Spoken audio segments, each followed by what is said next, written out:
ഈ മൂത്രത്തിലെ കല്ലെന്ന് പറയുന്നത് നമ്മളെല്ലാവരിലും തന്നെ നമ്മുടെ ഈ രക്തം എല്ലാ സമയവും ഈ കിഡ്നിയിൽ ഫിൽട്ടർ ചെയ്തുകൊണ്ടിരിക്കുക. കിഡ്നി ഒരു അരിപ്പയാണ്, അത് ഈ രക്തത്തിന് ഫിൽട്ടർ ചെയ്ത് ശുദ്ധീകരിച്ചുകൊണ്ടേയിരിക്കുകയാണ്. അപ്പോൾ ഈ ഫിൽട്ടർ ചെയ്യുന്ന സമയത്ത് നമ്മൾ രക്തത്തിൽ ആവശ്യമില്ലാത്ത ഘടകങ്ങൾ കുറേയധികം ഉണ്ട്, അതിന് ഫിൽട്ടർ ചെയ്ത് മാറ്റി മൂത്രത്തിൽ കൂടെ പുറത്തേക്ക് കളയുകയാണ് ചെയ്യുന്നത്. അതാണ് കിഡ്നിയുടെ ധർമ്മം. അപ്പോൾ ഇതിനകത്ത് ഈ സ്റ്റോൺ എന്ന് പറയുന്നത് നമ്മൾ കാണുന്നത് പല പല ഘടകങ്ങൾ, അതായത് calcium, uric acid, oxalate, phosphates, ഇങ്ങനെ നിരവധി ഘടകങ്ങൾ ചേർന്നുണ്ടാകുന്നതാണ് ഈ കിഡ്നി സ്റ്റോൺസ് എന്ന് പറയുന്നത്. അത് കാൽഷ്യം ഓക്സലേറ്റ് ആവാം, കാൽഷ്യം ഫോസ്ഫേറ്റ് ആവാം, യൂറേറ്റ് ആവാം, അല്ലെങ്കിൽ ട്രിപ്പിൾ സ്റ്റോൺ എന്ന് പറയും. ഈ കാൽഷ്യവും ഫോസ്ഫറസും ഓക്സലേറ്റ് എല്ലാം കൂടെ ചേർന്നിട്ടുള്ള. അപ്പോൾ ഈ പറഞ്ഞ ഘടകങ്ങളെല്ലാം നമ്മളെല്ലാവരുടെയും രക്തത്തിലുള്ളതാണ്. ഇത് തുടർച്ചയായിട്ട് ഫിൽട്ടർ ചെയ്ത് യൂറിനിൽ കൂടെ അലിഞ്ഞു പൊയ്ക്കൊണ്ടിരിക്കുകയാണ്. അപ്പോൾ എന്തുകൊണ്ട് കുറച്ച് പേർക്ക് മാത്രമേ സ്റ്റോൺ ഉണ്ടാകുന്നു എന്നുള്ള ചോദ്യം വരാം. കാരണം ഇതൊരു ജനറ്റിക് ഡിസീസാണ്. നമുക്ക് ജന്മനാ തന്നെ സ്റ്റോൺ ഉണ്ടാവാൻ സാധ്യതയുള്ളവർക്കാണ് ഇത് കൂടുതലായിട്ട് ഉണ്ടായി വരുന്നത്. നമ്മളിപ്പോൾ മറ്റ് അസുഖങ്ങൾ കേൾക്കുന്ന പോലെ, ഇപ്പോൾ ഡയബറ്റീസ് എന്ന് കേട്ടതുപോലെ അല്ലെങ്കിൽ പ്രഷർ എന്ന് കേൾക്കുന്ന പോലെ ജന്മന തന്നെ ഉണ്ടാകുന്ന ഒരസുഖമാണ് സ്റ്റോൺ അസുഖവും.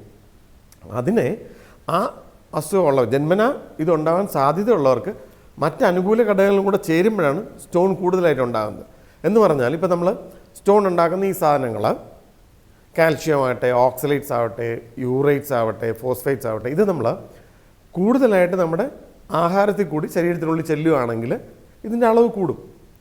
അപ്പോൾ ഇത് മുഴുവനും മൂത്രത്തിൽ കൂടെ അലിഞ്ഞു പോയെന്ന് വരത്തില്ല. അപ്പോൾ അതവിടെ ഡെപ്പോസിറ്റ് ചെയ്യും. ഈ ഘടകങ്ങൾ കിഡ്നിയിൽ ഡെപ്പോസിറ്റ് ചെയ്ത് ഉണ്ടാകുന്നതാണ് സ്റ്റോൺസ് എന്ന് പറയുന്നത്. ഇതെല്ലാം കൊച്ചു കൊച്ചു ക്രിസ്റ്റൽസ് ഫോമിൽ ഇരിക്കുവാണ്.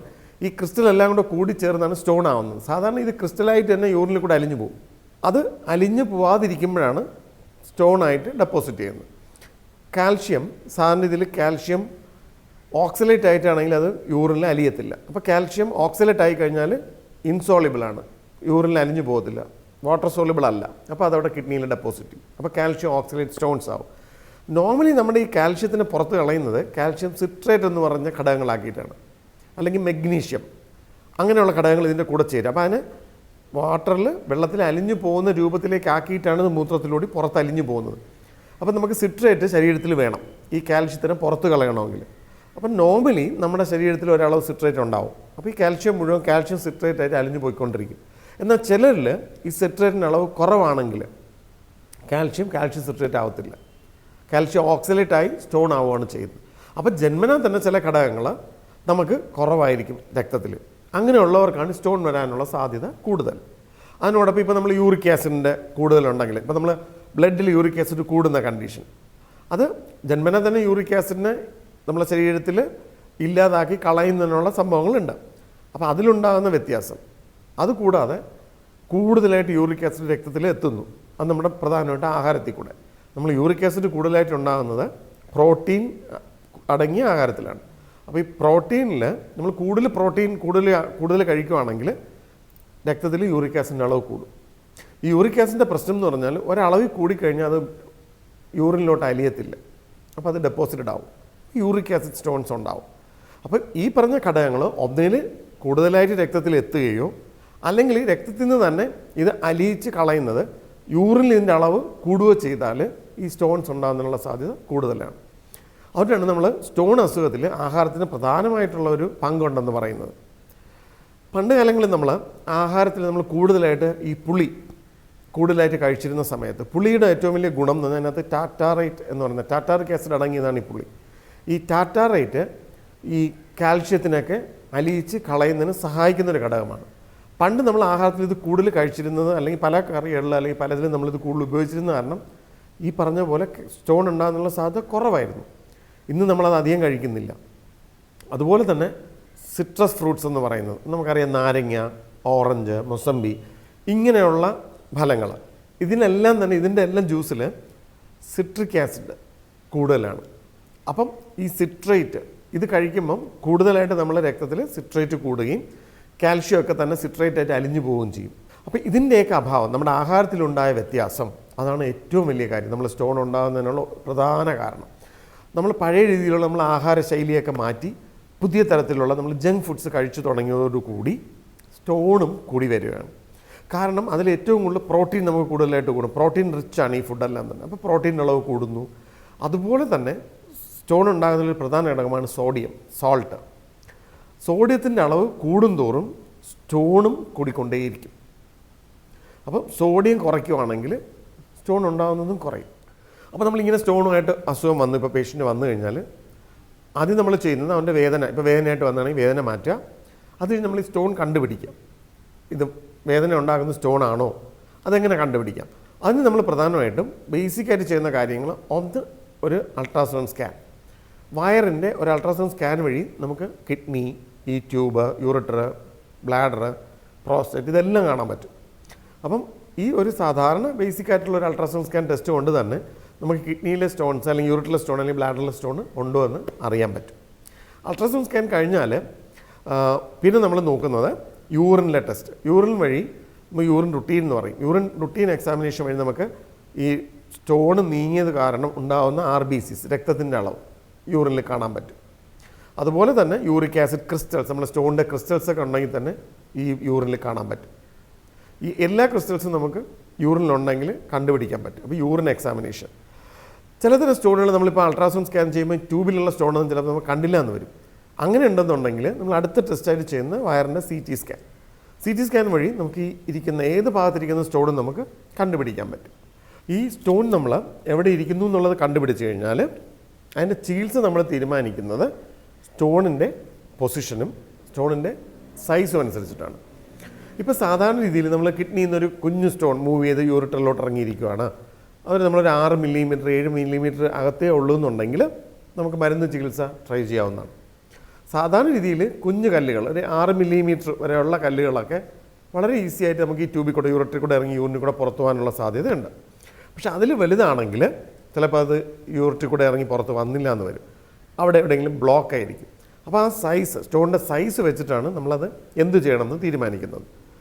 ഒരിക്കൽ ഇപ്പോൾ കിഡ്നിക്കകത്തിരിക്കുന്ന സ്റ്റോൺസ് ആണെങ്കിൽ വളരെ കുഞ്ഞു സ്റ്റോൺസിനൊന്നും നമ്മൾ പ്രത്യേകിച്ച് വേറെ ഒന്നും ചികിത്സകൾ ആവശ്യമില്ല, മരുന്ന് ചികിത്സകൾ മതി. അത് നമ്മൾ എന്ത് തരം മരുന്ന് ചികിത്സ വേണമെന്നുള്ളതിന് ആദ്യം നിശ്ചയിക്കുന്നത് എന്ത് തരം സ്റ്റോൺ ആണെന്ന് കണ്ടുപിടിക്കുന്നതിലാണ്.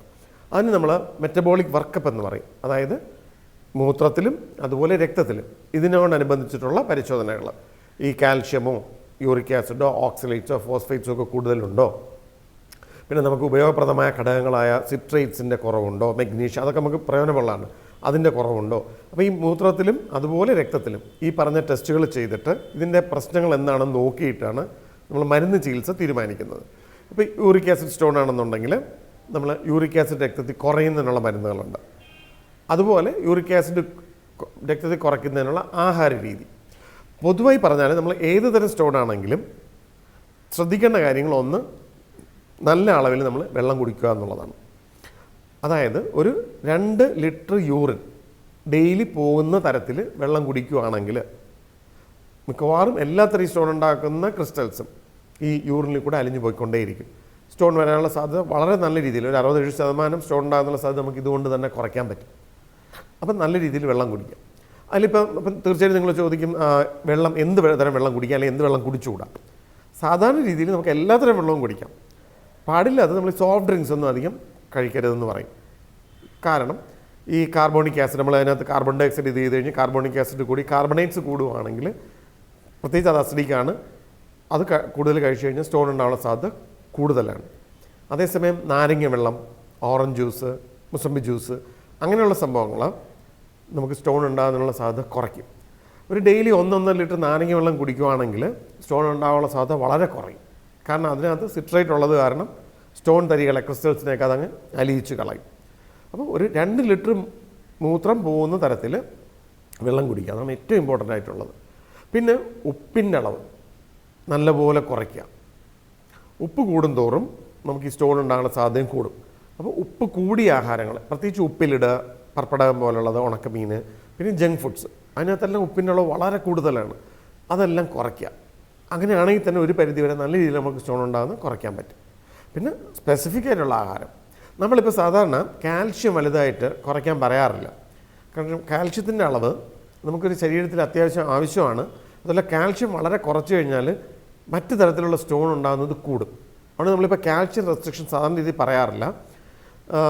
ആഹാരത്തിലുള്ള കാൽഷ്യം തന്നെ എല്ലാം കഴിക്കുക. അതായത് പാല് കുറയ്ക്കുന്ന കാര്യമില്ല, പിന്നെ പഴവർഗ്ഗങ്ങൾ അങ്ങനെയുള്ളതിനുള്ള കാൽഷ്യം ഒന്നും കുറയ്ക്കേണ്ട കാര്യമില്ല. പച്ചക്കറികൾ അതൊന്നും റെസ്ട്രിക്ഷൻ ഇല്ല. പച്ചക്കറി പഴവർഗ്ഗം എല്ലാം നിങ്ങൾക്ക് കഴിക്കാം, അതിലൊന്നും ഒരു റെസ്ട്രിക്ഷനും ഇല്ല. പാലുൽപ്പന്നങ്ങൾ കഴിക്കാം, അതിലും വലിയ റെസ്ട്രിക്ഷൻസ് ഒന്നുമില്ല. കാൽഷ്യം വലുതായിട്ട് നമ്മൾ ഇതിനകത്ത് റെസ്ട്രിക്റ്റ് ചെയ്യാറില്ല ഈ സ്റ്റോൺ ചികിത്സയിൽ. ഈ ആഹാര രീതി കൊണ്ട് തന്നെ നമുക്ക് നല്ലൊരളവ് വരെ സ്റ്റോൺ ഉണ്ടാകുന്നത് കുറയ്ക്കാൻ പറ്റും.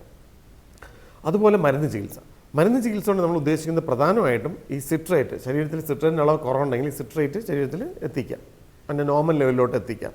അപ്പോൾ അതിന് തന്നെ ഇപ്പം നമുക്ക് സിട്രേറ്റ് അടങ്ങിയ പല മരുന്നുകളുണ്ട്. പിന്നെ യൂറിൻ്റെ ഈ അസിഡിറ്റി എന്ന് പറയും, അതായത് യൂറിൻ അസിഡിക്കായി ഇരിക്കും തോറും സ്റ്റോൺ കൂടാനുള്ള സാധ്യത കൂടുതലാണ്. Oxidate stones, uric acid stone അതൊക്കെ. അപ്പോൾ അതിനെ ആൽക്കലൈസ് ചെയ്യാമെന്ന് പറയും, അതിൻ്റെ അസിഡിറ്റി കുറയ്ക്കുക. അതിന് നമ്മളിപ്പോൾ പല മരുന്നുകളുണ്ട്, നമ്മളിതിൻ്റെ ആസിഡിറ്റി കുറച്ച് യൂറിനെ ആൽക്കലൈൻ ആക്കാനായിട്ട്. അപ്പോൾ അങ്ങനെയുള്ള മരുന്നുകൾ, ഇതൊക്കെയാണ് പ്രധാനമായിട്ട് നമ്മൾ മരുന്ന് ചികിത്സയിൽ ചെയ്യുന്നത്. അപ്പോൾ ഈ കുഞ്ഞു സ്റ്റോണുകളാണെങ്കിൽ കിഡ്നിയിലിരിക്കുന്ന സ്റ്റോൺസിന് നമുക്ക് മരുന്ന് ചികിത്സ മതി.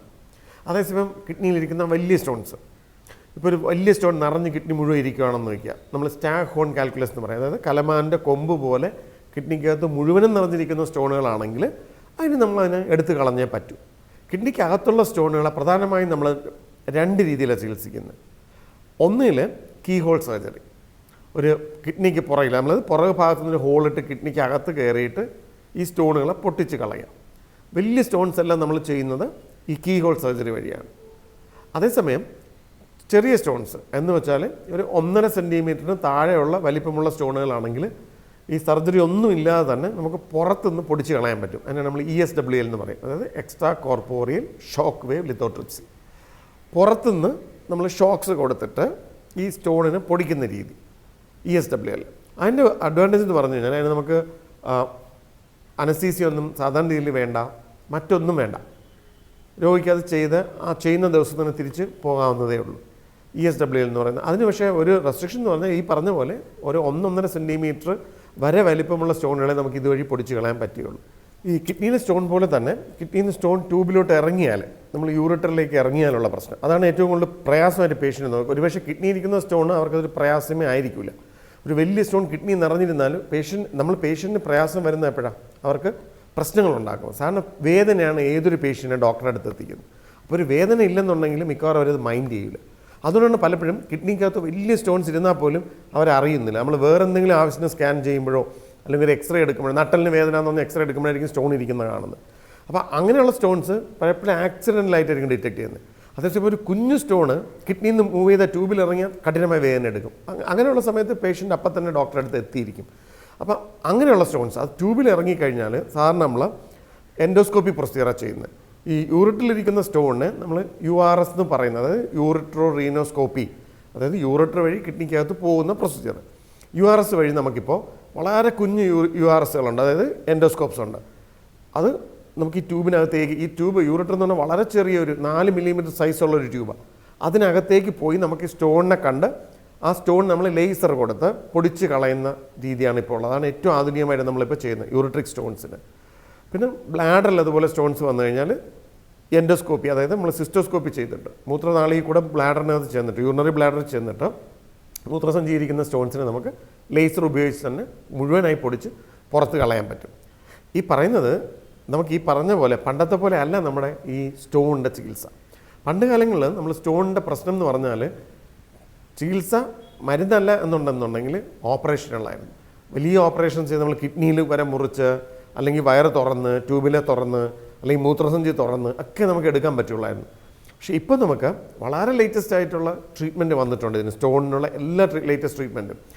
ഒരു ശരീരത്തിൽ നമുക്കൊരു കട്ട് പോലും ഇല്ലാതെ, അതായത് സ്കിൻ കട്ട് ചെയ്യാതെ നമുക്ക് എത്ര വലിയ സ്റ്റോൺസും അതുപോലെ തന്നെ ട്യൂബിലിരിക്കുന്ന സ്റ്റോൺ ആയാലും എല്ലാം മുഴുവനോടെ നമുക്ക് മാറ്റാൻ പറ്റും. അത്രത്തോളം അഡ്വാൻസ്ഡ് ആയിട്ടുള്ള ചികിത്സകളാണ് നമ്മളിപ്പോൾ സ്റ്റോൺ ചികിത്സകൾക്കായിട്ടുള്ളത്.